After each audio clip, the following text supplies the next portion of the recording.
Là, on part en teuf, une teuf spéciale Star Wars. Salut, c'est Baptiste et aujourd'hui tu vas découvrir ce qu'est une teuf. Une teuf, ça porte plusieurs noms, ça peut s'appeler une rave party. Quand j'étais sur Oléron, une toute petite teuf, ça s'appelle un apéro-son ou une free party. Free party, donc ça vient de l'anglais, party c'est fête. Free, ça peut être soit gratuit ou libre. Là, dans ce cas-là, c'est pas vraiment gratuit parce que souvent on paye un PAF, donc c'est une espèce de droit d'entrée et c'est aux environs de 2 €, tu vois. Tu donnes un peu ce que tu veux, mais en général on donne 2 €, tu vois. Et sinon l'autre free, libre. Et en fait c'est vraiment tout ce qui parle de liberté, moi forcément ça m'intéresse, tu vois. Et c'est vraiment ça, c'est-à-dire que tu viens là et ensuite tu fais ce que tu veux. Il y a un grand respect, donc c'est-à-dire que tu fais vraiment ce que tu veux, on te juge pas. Par contre, tant que tu respectes les autres, c'est bon, quoi. Donc tu peux danser n'importe comment, et d'ailleurs tout le monde danse n'importe comment, et c'est trop bien.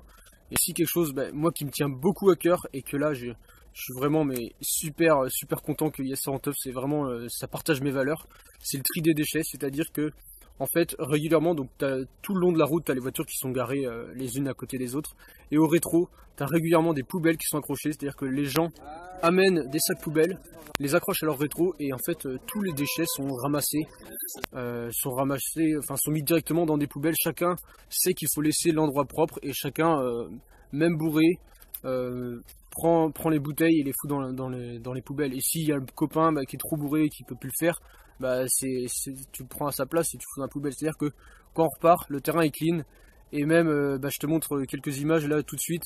Il y a les organisateurs en fait à la fin qui nettoient ce qui reste de ceux qui ont un peu abusé. Là ça y est, il n'y a plus de son, et il y a les gens qui s'occupent justement du mixage et tout. Ils ramassent tous les mégots qui sont par terre devant, et on laisse le terrain clean. Il y a des poubelles, tout est ramassé en fait. Ça c'est le respect. Comment ça se présente? Alors souvent c'est en nature, donc moi toutes celles que j'ai fait c'était en nature. Il y en a certaines en salle, et donc c'est des murs de son, donc c'est plusieurs baffes empilées les unes sur les autres, et donc chacun vient devant et peut danser. Donc c'est de la musique techno, hard techno, enfin il y a plusieurs types de musique, mais c'est principalement du techno et des trucs qui font boum boum boum, quoi. Ça envoie du son, ça tape très fort dans les oreilles. D'ailleurs c'est pour ça que j'ai prévu les boules caisses. Je te donnerai des conseils à la fin. Et puis des fois, comme c'est dans des endroits qui ne sont pas forcément autorisés, c'est-à-dire que comment ça se passe, c'est que ils posent le son, donc les organisateurs posent le son quelque part, et ensuite ils envoient par message à des contacts, ils disent voilà, il faut prendre telle route, et puis vous pouvez venir, et puis chacun donne, il n'y a pas d'info qui est divulguée sur internet en fait, c'est que si tu connais quelqu'un que tu peux venir. Ce qui m'impressionne aussi, c'est l'organisation qui est vraiment, c'est très bien organisé. Moi je pensais, tu vois, la première teuf que j'ai fait, je pensais que c'était vraiment un truc qui se faisait à l'arrache, mais en fait les moyens logistiques qu'il faut amener un groupe électrogène, faut prévenir tout le monde, faut tout installer rapidement et faire en sorte que tout le monde soit là, assez rapidement pour éviter que la police vienne démonter le son avant que en fait une fois qu'il y a plein de monde, ils peuvent plus démonter le son, il n'y a plus le droit, quoi. Mais s'il y a 10 personnes devant, en fait, ils ont le droit de démonter le truc. Donc c'est vraiment une organisation qui est très bien faite. Et je pense que ces gens qui organisent ça, là, avec forcément beaucoup moins de moyens que des entreprises, trucs comme ça, ils pourraient faire de très bons organisateurs d'événements, quoi. Parce que ils gèrent les mecs, franchement, au top, hein. Et puis, donc des fois, il y a la police, et donc là, hier soir, il y a eu la police qui est venue, pour prévenir justement que à côté la forêt, c'était un ancien terrain militaire et que du coup il fallait éviter d'aller dedans. Donc les organisateurs ils ont coupé le son quelques secondes pour expliquer ça rapidement, et puis voilà, après c'est reparti. Très vite.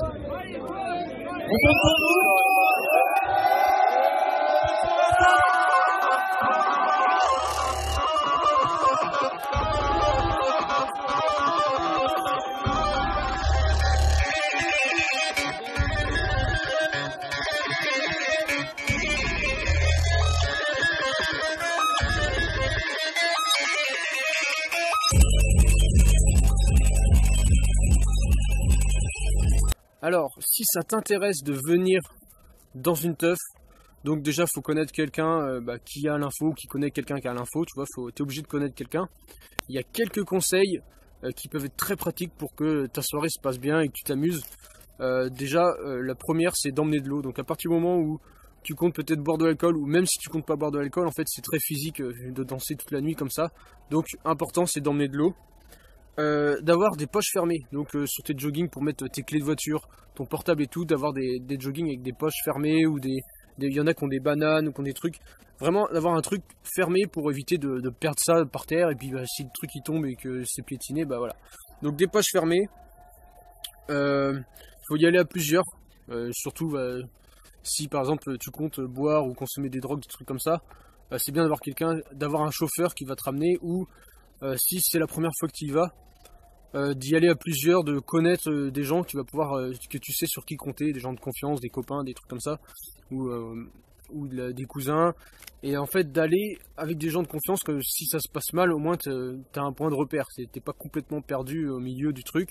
Pareil, si c'est ta première teuf, moi ce que je te conseille, et c'est ce que j'ai fait, c'est rien du tout, c'est-à-dire ni alcool, ni fumée, ni rien du tout, la première teuf, parce que tu sais pas, tu es dans un endroit que tu connais pas les règles, comment ça se passe, la voiture et tout, et même si tu as déjà l'habitude de te bourrer la gueule en soirée, ailleurs, en boîte, ou truc comme ça, là c'est quand même un peu différent.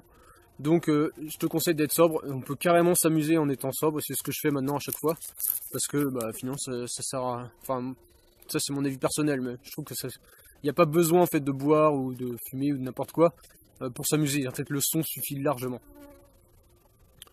Un autre truc, les bouchons d'oreille. Alors je t'ai montré là, pour être sûr de l'avoir avec moi, je l'ai accroché à ce truc là. Tu vas mieux voir que moi, c'est un chignon je crois que ça s'appelle. Comme ça je suis sûr de les avoir toujours sur moi. Donc avoir des bouchons d'oreille, si tu veux conserver tes oreilles, c'est quand même vachement bien en fait. Ce qui est important, moi je te le redirai à la fin, au niveau du son, ce qui est important. Et ce que je te conseille aussi, c'est de bien manger, parce que tu manges bien avant, parce que ça va être physique quoi. Si tu danses toute la nuit, ça va être physique, tu as intérêt d'avoir à manger dans le bide quoi. Et pas manger, tu vois, juste avant d'arriver en teuf, parce que là, si tu commences à secouer comme ça, là, tu vas dégueuler.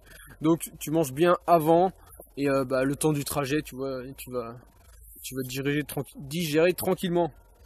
Pour les conseils, c'est à peu près tout, c'est déjà pas mal. Déjà, si tu appliques tout ça, tu risques de passer une bonne première teuf. Parler avec les gens aussi, ça peut être super cool. Il y a un moment, de toute façon, les gens ils vont te parler naturellement. Il y a plein de gens, une fois qu'ils sont un peu arrachés et tout, ah super, c'est génial, on est copains et tout. Enfin, c'est vraiment une ambiance familiale super sympa et respectueuse. Donc ça franchement, j'adore quoi.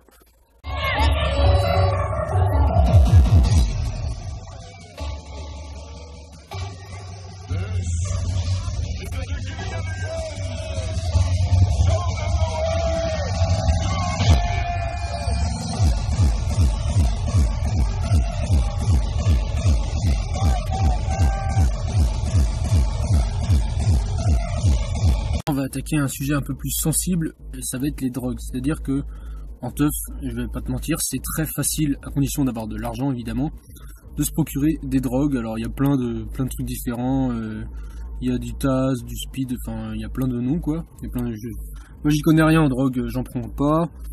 Je sais pas, je les connais pas spécialement, je sais pas ce qu'elles font trop comme effet et tout, et de toute façon ça m'intéresse pas. Mais voilà, c'est hyper simple. Mais il y a un truc, ça peut choquer ceux qui sont un peu bien pensants, un peu, tu vois. Nous, on détient la vérité et c'est nous qui disons ce que t'as à faire. En fait, ici, elle est disponible, chacun est libre d'en prendre ou pas. Et en fait, la liberté implique des responsabilités. C'est-à-dire que les gens qui prennent la drogue, ils sont responsables de ce qu'ils font. Et ils vont pas dire, j'ai pris de la drogue, j'ai un problème, vas-y, c'est ta faute. Non, ils prennent, ils savent que derrière il y a des effets négatifs qui vont arriver, qu'on appelle la redescente, quand la drogue fait plus effet, après ça redescend, c'est pas terrible quoi. Ils savent ça et ils prennent en connaissance de cause, et c'est eux qui assument, et voilà. Et en fait, on n'a pas à leur dire ce qu'ils ont à faire, c'est-à-dire que soit on te dit ce qu'il faut faire, et du coup c'est celui qui te dit ce qu'il faut faire qui est responsable, mais soit t'es libre et tu fais ce que tu veux, et dans ce cas-là t'es responsable de ce qui se passe. Et là c'est exactement ce qui se passe Bah, dans ces cas-là, c'est que ceux qui prennent la drogue, ils l'ont fait librement, ils l'ont choisi eux-mêmes. Ils ne demandent pas d'être responsables de ça, ils demandent juste de les laisser faire tranquille, donc c'est tout.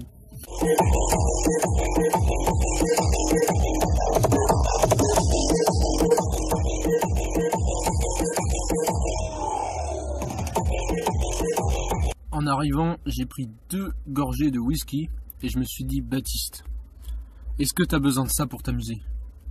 Bien sûr que non, il n'y a pas besoin de ça pour t'amuser. Il y a le mur de son qui t'attend, vas-y, vas-y.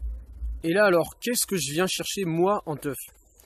Alors ça, pour moi, la teuf, je viens chercher la puissance du son en fait. C'est-à-dire que je mets des boules caisses pour pas me bousiller les oreilles, mais quand tu es devant la baffe, en fait, t'as la musique qui passe directement dans ton corps, c'est-à-dire qu'elle te fait vibrer directement la peau et tout.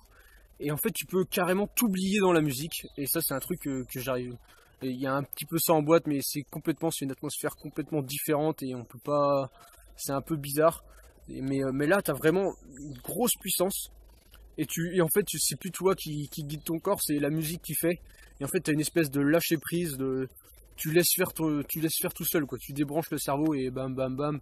Et ton corps fait tout seul. Et ça, c'est ça que je viens chercher en priorité parce que c'est un truc, ça fait vraiment du bien. Je me mets à sourire tout seul devant la baffe tellement c'est génial. Et voilà, c'est vraiment une expérience à vivre. Après, si ça te plaît pas, tu sais, chacun ses goûts. Mais franchement, d'être devant une baffe et de ressentir la musique directement sans que ça passe forcément par les oreilles, tu vois, tu l'entends forcément, mais ça repasse directement dans ton corps, quoi. Ça, c'est puissant. C'est un truc de ouf. Et c'est vraiment ça que je viens chercher. Il y a aussi, comme tout le monde, comme toute distraction, que ce soit un film, que ça soit aller en boîte de nuit en teuf, que ça soit n'importe quoi, en fait, toutes les distractions, elles sont faites pour compenser une frustration qu'il y a quelque part, ou un ennui, un truc comme ça, et on doit s'occuper.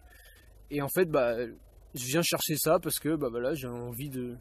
Il y a sûrement une frustration quelque part qu'il faut combler, et du coup ça me permet de la combler. Alors j'ai pas encore trouvé laquelle. Pour l'instant, moi ça me va comme ça. Mais il y a sûrement un moyen, tu vois, un jour de pouvoir enlever les frustrations, mais ça paraît pareil, c'est tendu. Donc c'est cette manière-là que j'ai choisi de compenser en fait ces frustrations-là. Et puis voilà, c'est à peu près tout. Je crois que j'ai tout dit. Donc j'espère que voilà, ça t'aura donné une nouvelle idée de ce que c'est une teuf. Que t'es pas juste des clichés, tu vois, t'as vu ça de l'intérieur avec vraiment comment ça se passe en vrai, avec l'avis de quelqu'un qui en a fait déjà plusieurs. Et voilà, si ça te donne envie, essaye d'appliquer les conseils, ça se passera beaucoup mieux. On se retrouve très bientôt pour une prochaine vidéo. En attendant, moi je te dis, amuse-toi bien, salut!